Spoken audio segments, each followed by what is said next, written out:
Well, thank you, René and Tessa and Julia, for those very interesting presentations. I'll give some thoughts and then hopefully also leave a bit of time for general questions at the end as well. So firstly, congratulations. I think it's really interesting work. You're using social network analysis to really push the field forward, I think, and to design these targeted and tailored interventions. And in part, it's building on previous research experience from the Kiva project in part, and also in part theory-based as far as the meaningful roles intervention is concerned. So I've got some comments. I hope, if it seems that anything seems critical, I hope you'll take it in a sort of constructive way. Social network analysis is really interesting, I think. It didn't, so far at least in the examples presented, discriminate different types of bullying. It's about who's bullying you in a general sense. And it just occurred to me that, especially for cyberbullying, that's rather different. The examples you presented are within a class, I think. It's what's happening within the class in terms of bullying. And certainly for physical bullying and verbal bullying, I guess most of it will be within the class, but of course it could be within the year group or more broadly within the school. But especially for cyberbullying, we know that some of that, obviously might not even involve someone in the same school. It might be somewhere else. So it's a sort of limitation. It may not be a huge one, but it's something to bear in mind, that you're not necessarily picking up all the victims and bullies through a purely class-based social network analysis, but probably you're picking up the majority of them. It's in a sense working at the individual level, because you're picking up particular children who are victims or bullies, perhaps chronic victims and incalcitrant bullies. And I was thinking about the sort of ecological model that we've been hearing about in the opening keynote and one or two other talks as well. And are these approaches, well, firstly, are the approaches going to be at some point perhaps used together? If they're each successful, they might be used together, but also presumably with other programs as well, like Kiva, for example. I think you hinted at that it could be combined with Kiva. So there's a question about how you're going to combine this with other approaches, and that will affect, I think, if you're going to move after the pilot studies to randomized control trials, what the nature of those RCTs are when you've got control schools. Because after all, in Finland, almost all schools are using Kiva. I'm not sure what the situation is in the Netherlands now. No, not. But control schools may be doing something about bullying anyway. In many European countries now, they're sort of obliged to do something. So there's a question about, what is a control school and what sort of experimental conditions you have to compare with it. That's just an observation, really. I also wondered about the bully victims. One paper was about victims, one paper was about bullies. René's sample social network analysis, I noticed, had one bully victim. I particularly noted out in that triangle of bullies, the top one there, was a bully victim. He was victimized daily as well as being a bully. So it's presumably an interesting case. So is that going to be the third tier? Is that going to be the getting specialized help? Or how are bully victims going to be dealt with in the approach? Another comment. I was wondering if you might make more use of qualitative data, especially in the pilot studies. By qualitative data, I know you had in the first paper, I think, a focus group with teachers, and in the second one, I think it was semi-structured interviews with teachers, I think.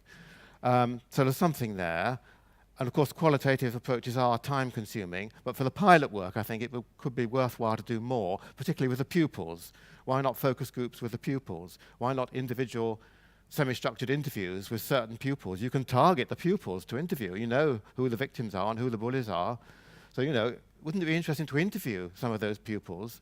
Not necessarily going in sort of bluntly and saying, why do you think you're not being bullied so much or something? But, you can talk about relationships, new things have been happening in the school, how has it affected you, how has it affected other children? You might get some interesting insights, I think, into the processes going on through these interviews.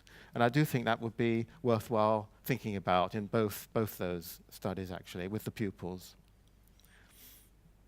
Now, one or two comments on the specific papers, the second and third papers. Tessa's paper, you talked about the different approaches that the teachers might use, and you contrasted a support group method and what you call the confronting approach, which come from Kiva, and I know Kiva, they've compared those two approaches, haven't they?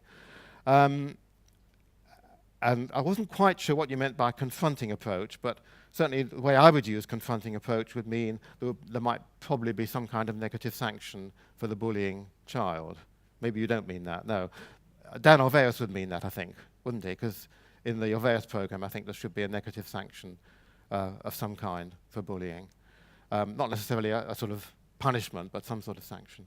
Okay, well, I was just wondering what you thought about restorative approaches as a third kind of approach, which a lot of schools in England use now, which seems to me in between the support group method and the confronting approach, at least the way I see confronting approach. Support group method doesn't identify the bullying child as being a bully. You sort of bypass that. And there's not necessarily any negative sanction either. Confronting approach, I think you do identify the bullying child as doing something against the school policy, that they are bullying, and I would have thought some kind of sanction might follow from that according to the school policy. Whereas a restorative approach would be you do identify the child who's doing the bullying, and you get them together with the victim and perhaps a few others and talk about how can we make relationships better. So you identify the bully, hold them responsible, but it's not necessarily a negative sanction. It probably wouldn't be. It's more a matter of what should we do to improve relationships in the school. So it's something a bit in between, maybe worth anyway thinking about looking at the literature on restorative approaches and seeing if that might be something that could also be incorporated as an option in that study. And then Julia's paper about the meaningful roles, a few comments on that. Firstly, it's theory-based, but the theory is actually more on adolescent pupils, whereas you're working with pre-adolescents, really, 8 to 12-year-olds. In fact, I checked the abstract of the paper you put up, the Ellis, Folk and Co paper, and it immediately starts talking about adolescence. Because, of course, it's adolescence that status becomes particularly important, and relationships with the opposite sex, and showing off your prowess and so on. So it's not so clear, perhaps, that it's going to apply so strongly to the 8 to 12-year-old age range. Of course, it's worth studying, worth seeing if it works. But I was just thinking, if you found it didn't work very well with 8 to 12-year-olds, it doesn't necessarily mean the theory is wrong, as it were. It could be that it would work better with 13, 14, 15-year-olds. So interestingly, rather unusually perhaps, an approach might work better with older pupils than with younger ones in this particular case. But of course, it's well worth trying. And then, perhaps I'm not very creative thinking about roles, but you've got 30 kids in the class, can you think of 30 different meaningful roles for them, which are sort of different, I couldn't, but I guess it's possible. I know in the pilot study of Ellis and Co, they did something like this, didn't they? But they've got to be, at least for the bullies, they've got to be meaningful roles. It's easy enough to think of unmeaningful roles, perhaps, but meaningful roles that provide status, right? And I think it would be worth looking at your list of roles and kind of categorizing them, actually. In fact, you did mention 3 sort of aspects. You mentioned responsibility, autonomy, and contribution. Or perhaps other aspects, like how much status does it give the person, perhaps status with the opposite sex, although won't apply so much, of course, at your age range. So perhaps if you kind of categorize the types of roles might be useful, because then presumably certain types of roles you'd want to give to the bullies, particularly. And then I also wondered a little bit about, is it artificial, is there some artificiality coming in, or contrivance, at least, in 2 aspects. One aspect is the way you assign roles, because, of course, you're not telling the pupils this is all to do with bullying or anything. No, you're not doing that, obviously. But in fact, you want to assign certain roles to the bullying children, don't you? And also, you want to make sure that everyone gets roles and they get compliments. And you didn't mention it in the talk, but in the text you kindly gave me beforehand, you point out that if perhaps someone wasn't getting enough compliments, you would provide some compliments for them, i.e. the research team would put some compliments on the compliments board. But you wouldn't tell the pupils that, would you? No. But it just struck me this might work once or twice, but if it sort of gets out that this is what's being done, if it's being used on a large scale, and it kind of gets known in the peer culture, oh yes, they're doing this because they want the bullies to stop bullying, you know, and those compliment slips, they're not from the kids. You know, it might almost sort of, you know, have a negative effect on how well things. So there's a question about how much this aspects of contrivance in it might possibly sabotage a wide-scale use of the procedure. On the other hand, I think if it's not presented particularly to do with bullying, but as a way to, because you talked about secondary outcomes for that, which is the school connectedness and so on.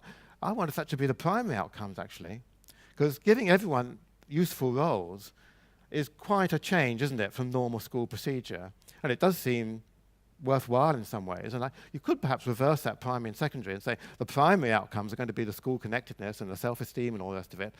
By the way, we hope also, you know, that it might stop some bullies doing so much bullying. And if it's presented that way, you know, even if the contrivances are noticed, it perhaps wouldn't matter so much, because it's seen as this is a way of helping us feel valuable in school, which you know isn't the same as saying this is a way of stopping the bullying. Yeah, I think that's my point. So we've perhaps got 10 minutes left then, if you want to respond to anything or perhaps have some general questions.